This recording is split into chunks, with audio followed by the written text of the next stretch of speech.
Selamat pagi, Bapak, Ibu, dan Saudara yang dikasihi Tuhan Yesus Kristus. Senang kita dapat bertemu kembali dalam sapaan dan renungan pagi GKI Salatiga hari ini, Jumat 20 September 2024 bersama saya, Pendeta Helen Ruth Manurung. Kita akan merenungkan firman Tuhan dengan judul Dibentuk dari Bawah. Kita akan mengawalinya dengan berdoa. Bapa dalam surga, terpujilah namamu di dalam kehidupan kami. Sebab Engkau selalu baik dalam hidup kami. Engkau selalu memberikan hal-hal baru, berkat dan penyertaan baru setiap hari bagi kami. Sehingga pagi kami penuh dengan pengharapan untuk kami lakukan, jalankan bersama-sama dengan Tuhan. Dan saat ini Tuhan, kami akan merenungkan firman Tuhan. Biar roh Tuhan beserta dengan kami, mengajarkan kami apa yang baik dan benar seturut dengan kebenaran-Mu. Dan biarlah Tuhan menolong kami dalam segala keterbatasan kami. Di dalam nama Tuhan kami Yesus Kristus kami berdoa. Amin. Saudara yang dikasihi Tuhan, firman Tuhan yang akan kita renungkan diambil dari Roma pasal 5 ayat 3 sampai 5. Roma pasal 5 ayat 3 sampai 5. Bukan hanya itu saja, kita malah berbegah juga dalam kesengsaraan kita. Karena kita tahu bahwa kesengsaraan itu menimbulkan ketabahan, ketabahan menimbulkan tahan uji, dan tahan uji menimbulkan pengharapan. Pengharapan tidak mengecewakan, karena kasih Allah telah dicurahkan ke dalam hati kita oleh Roh Kudus yang telah dikaruniakan kepada kita. Saudara-saudara yang dikasihi Tuhan Yesus Kristus, pernahkah kita mendengar kisah hidup tentang Abraham Lincoln? Abraham Lincoln yang adalah presiden Amerika yang paling inspiratif, yang sangat dihormati di dalam sejarah. Apakah kita tahu bahwa beliau adalah orang yang berkali-kali pernah mengalami kegagalan di dalam hidupnya? Ia menjalani kehidupan yang keras semenjak kecil.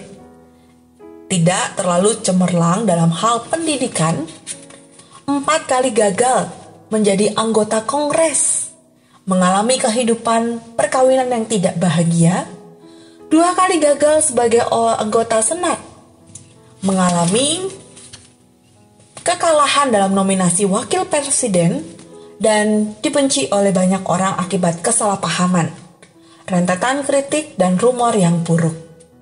Jika pada akhirnya ia menjadi presiden dalam usia yang ke-51, tidak banyak orang yang tahu bahwa sebelumnya ia harus mengalami serangkaian proses dan peristiwa dalam hidup yang sungguh keras dan menyakitkan. Lalu, di dalam Alkitab, mari kita juga lihat kisah perjalanan Yusuf, Musa, Saul, Daud, Petrus, dan Paulus. Mereka semua juga adalah orang-orang yang memiliki cerita kelam dalam masa lalunya. Perhatikan bahwa tidak ada satupun dari mereka yang melangkah di jalan yang mulus, jalan yang rata dan landai sebelum menjadi seorang pemimpin. Hampir selalu seperti itu. Seorang pemimpin besar tidak terlahir begitu saja, saudara. Mereka diproses melalui benturan, pukulan, kejatuhan, rasa sakit, pengkhianatan, bahkan tikaman dari orang-orang terdekat. Mereka merangkap dari bawah, dari posisi yang tak pernah dilirik atau mendapat perhatian dari banyak orang, dan seringkali kita meremehkan. Yang kemudian membedakan mereka dari kebanyakan orang lainnya adalah mereka belajar, mereka bertahan, dan kemudian mereka menjadikan masa paling menyakitkan dalam hidup mereka sebagai proses yang mendewasakan dan menguatkan mereka.